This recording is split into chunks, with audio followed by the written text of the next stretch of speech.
In early June 2026, the United States Mint released the third Semiquincentennial quarter design into circulation. This one commemorated the Declaration of Independence. I have a example of the first one was the Mayflower Compact coin. Then we had a coin for the Revolutionary War, and there is that third Declaration of Independence quarter. And on the other side, you have Thomas Jefferson. Two more quarters later this year, that is the Constitution quarter, and one for the Gettysburg Address. What wasn't known back in early June was that the United States Mint was planning something special for the July 4th, 2026 Semiquincentennial USA 250 celebration. A limited run of only 250,000 Declaration of Independence quarters were struck with no mint mark and with a special July 4th Privy Mark. And look at that right there. There's one of them. Right there in the open fields to the left of Mr. Jefferson's bust right there. Beautiful. No mint mark and a July 4th Privy. And to the surprise of collectors, nearly all 250,000 of these quarters were released right into circulation in a similar manner to the 2019 and 2020 dated West Point minted America the Beautiful quarters, which you could only find in circulation. You can't buy these coins directly from the mint. You need to find them out in the wild or get them from someone else who found them. And of course, there's always a few exceptions to that because each mint employee, each employee of the United States Mint was gifted a couple of these special quarters. Many of them ended up on eBay right away. And others were able to get some of these in change at U.S. Mint gift shops in the days right around July 4th. I was not able to get mine from circulation, and I am not a United States Mint employee, so I had to get mine elsewhere. I live here in Southern California, and where I'm located, we just don't get new coins for a while. Even now in July 2026, most people I talk to in my area have never even seen 2026 dated coins. They don't even know there's new coins this year for the Semiquincentennial, and we just don't see them anywhere. Fortunately, we do have a friend who did get some of these from their bank in Texas, and I was able to acquire some coins through him. If you guys don't already know, there's a channel here on YouTube, and it's called RobFindsTreasure. It's pretty easy to search for. You should be able to find him. He specializes in coin roll hunting, and if you haven't seen him on YouTube before or haven't heard of his channel, I recommend that you look him up and check out the channel, and maybe even give him a subscription if you see what you like. In looking at his channel, you'll quickly see that he recently came across a hoard of these new coins in some fresh rolls he got from one of his banks in Texas. Right around that same time, near that July 4th holiday, I was already working up a deal with Rob to sell him some coins he had asked me about, and I sort of jokingly at the time said that he could pay me in quarters if he liked, ha ha ha, knowing that he had recently got a jackpot of these new July 4th Privy Mark quarters, just like this one right here. Actually, this one right here. Well, anyway, after a couple more emails back and forth, we actually worked out a deal, and I have some of these here in hand. And you might also know all this already, but if you don't, know that Rob has been extremely generous with his find of these quarters and actually decided to gift out one quarter each to each of his active channel moderators. Awesome. I happen to be one of those channel moderators, and so does our friend GreenGoOG22, who you know as the sponsor of this month's monthly free coin giveaway here on Michael Kittle Rare Coins. And each of our moderator gift coins from Rob are included here as well. So thank you again, Rob. Awesome. So I already opened up this package, as you can see, and already took a quick look at the coins. I was really surprised that these coins actually have gone through the minting process. I mean, look at these. They've gone through the minting process. They were put into bags by the mint. Then they were eventually put in the rolls, distributed out to banks. Someone like Rob, well, in this case, Rob opened up the rolls, sorted them out, put them in flips, mailed them. Now I got them here. It's gone through several hands already, and they're darn near perfect. They're just beautiful coins. It's just amazed that they've gone through what they've gone through already with so few marks and blemishes. So again, I'm really happy to have been able to make a deal for some of these. Because I kind of know already when something like this is released into circulation, similar to the West Point Mint quarters from several years ago, the very best coins of the best are going to be the ones that are found first and saved from circulating and being touched and moved around or handled any further. As time passes, it's going to be harder and harder and harder to get really high-grade examples of this sort of quality that we're going to look at here in just a second. So what I did is I did a rough sort of these coins that I got into quick, like an A example, a B example, and a C, just roughly grading. And the way I'm looking at it, I think the coins that I said are C coins are MS64 to MS65 quality, and these ones right here are actually the lower ones I've decided. These ones are the ones I said are C quality for whatever reason. Maybe I don't even remember, but we'll look at them here. And then I did some that were B quality that I think are 65, 66 graded, and then some that are A quality that I think are 66 or 67 quality. We will see. We will see. But here's some examples. This one here, there's just the tiniest mark under the E of E pluribus unum. I was being really picky in trying to sort out which ones. And I think the way these grade, just because there's so much open field on the obverse, it's going to be similar to like a Morgan silver dollar. You grade the obverse, how it looks, and then you look at the reverse just to make sure that the grade doesn't come down any further. I think that's how they're going to grade these. But these are just really nice examples. Even these are the ones where I said are great. I rate C, you know, out of A, B, or C. And again, I'm looking kind of through my phone, so this one has some scratches right there. You can see under the M of unum in the field. Just some light, look like the edge of a coin scrape, that one. That's probably the worst of all of them that I've gotten. And that's not even that bad. This coin's still going to grade MS64 or MS65 easily, in my opinion. We will see. And what I do is I do plan to submit all of these to PCGS, because if you do that right now, or pretty early, okay, and then the next ones here, these are the ones I say that are B examples. Kind of a little bit better than the last ones, but not the best of the best that I got. This one has a small scratch there. You can see it on the rim, right above the word in God We Trust. Just the tiniest little scratch in the field. And I looked at that under a loop. I've seen that on a couple different coins. It might even be like an issue with the die, because it's kind of like, it doesn't really look like a scratch when I got it under magnification. It almost just looks like there's some kind of even like some kind of a flaw there. But I'm not going to get too crazy about it. Here's another one here. These are just all amazing looking coins.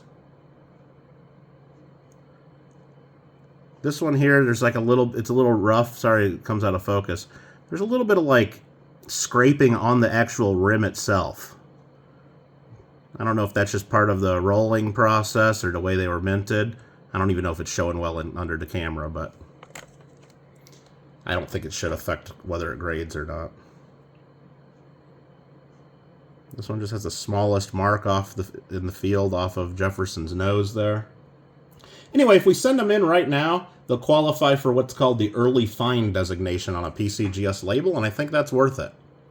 I think that's worth it. We've seen right now I haven't seen any actual PCGS graded ones hit the market yet. It might be still too early for that. But I know people are pre-selling them for some crazy prices already. This is just a great looking coin right here. Again, just a couple tiny, tiny little marks in the fields. Just a couple. And we really don't even need to show the reverse. The reverses of all these. There were a couple that I saw a few marks in that open space to the left of the Liberty Bell there, but again, the grading and what everybody's going to be focusing on is the obverse fields, and anything around that July 4th Privy Mark that's going to be the focus of this coin. Some of these coins are even semi-proof-like in appearance. They're just fresh off new dies. That's what they are. And again, these dies, I don't know how many different dies struck these. That information should come out eventually. But 250,000 coins total just isn't that much in the big scheme of things, especially when they're distributed nationwide. So again, prices of these, you guys might have remembered right in the first couple days that these were even announced and were released, and probably the ones sold by Mint employees right away. They started in the thousands of dollars each, because nobody knew how easy or hard they would be to find, and everybody wanted them right away. But they quickly dropped once a couple boxes were found that had lots of rolls, and they made it onto the market.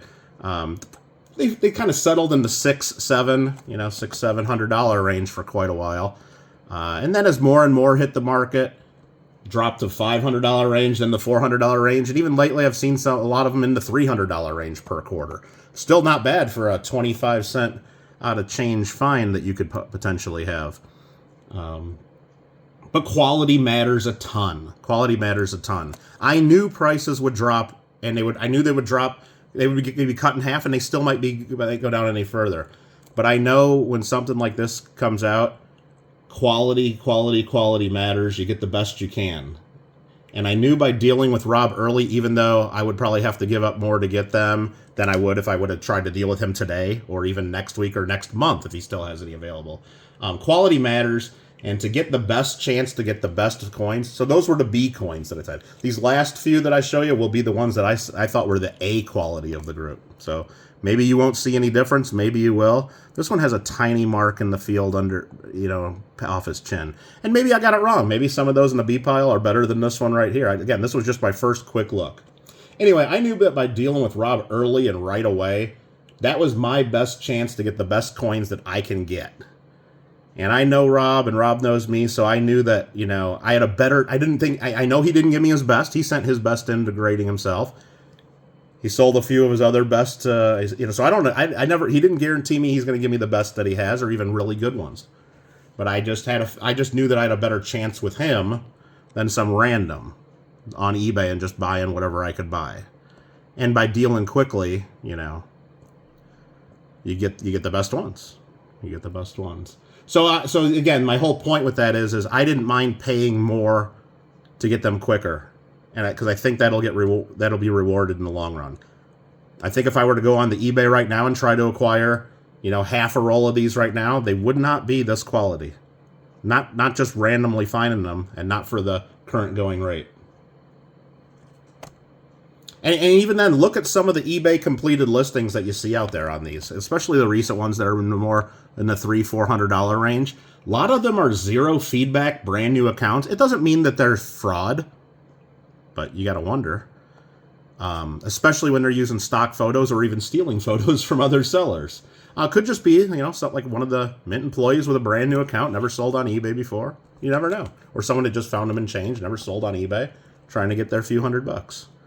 Yeah, but you can just see these. A lot of these are just really nice coins. These in this last group should all grade 66 or 67, in my opinion. Maybe could a few eke out a MS 68 grade?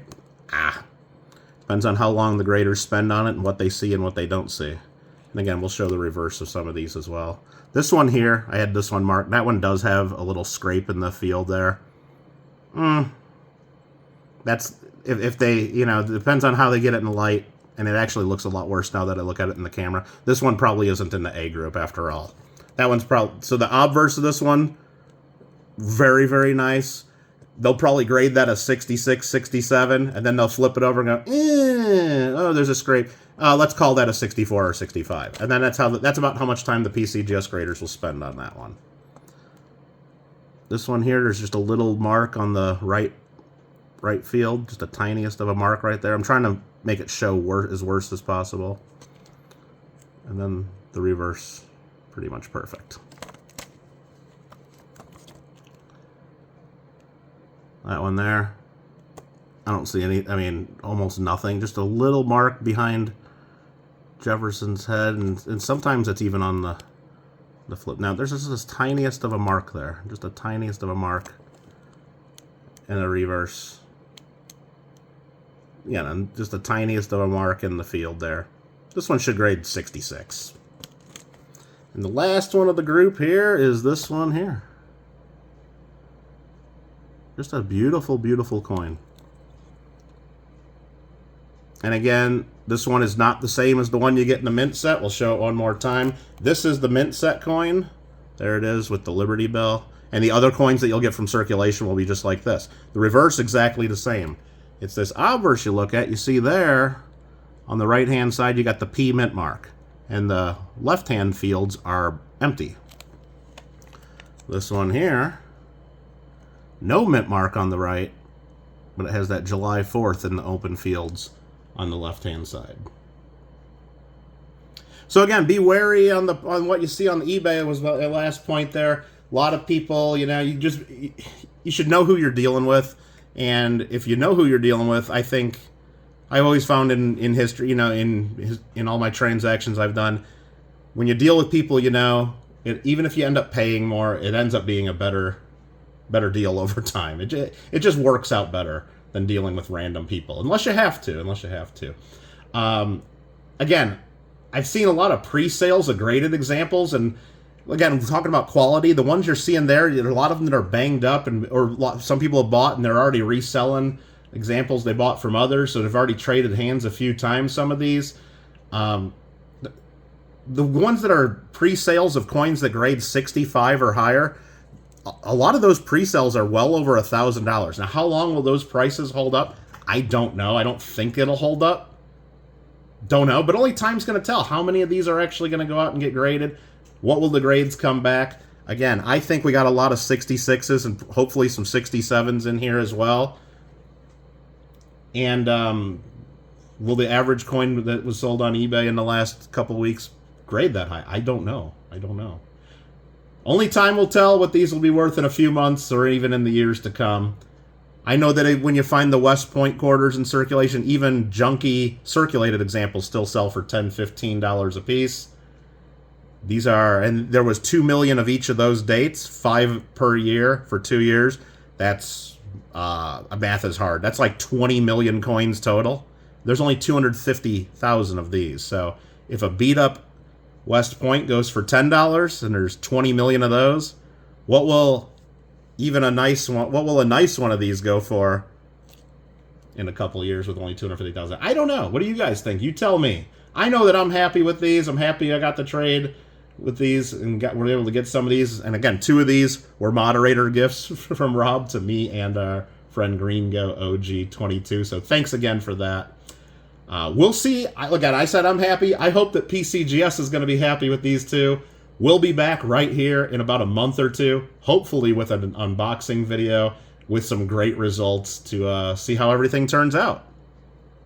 Let me know what you think about that. And let me know what you think about these July 4th Privy Mark quarters in general. Leave a comment below and we'll chat.